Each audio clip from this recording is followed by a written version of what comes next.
UP एचजेएस नियमावली 2026 को Uttar Pradesh cabinet के द्वारा मंजूरी प्रदान कर दी गई है।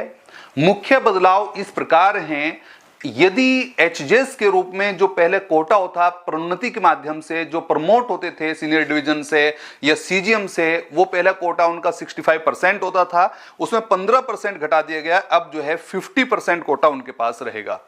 दूसरा जो नंबर है जिसमें आप LDCE limited departmental competitive exam वाले जो लोग थे उनके लिए केवल जो है वो 10% पहले जो है कोटा था, अब उसे बढ़ा दिया गया है। अब 15% उसमें और बढ़ा के 25% कर दिया गया है। इसका मतलब साफ है कि जो लोग सिविल जज के रूप में अपॉइंट हो गए हैं और वो सीनियर डिवीजन हो जाते हैं, 3 वर्ष का उनका एक्सपीरियंस हो जाता है, तो वो डिपार्टमेंटल ये एग्जाम देते हैं और सीधे एचजेएस बन सकते हैं। अब उनका कोटा बढ़ गया है, 15% की वृद्धि उसमें हो गई है।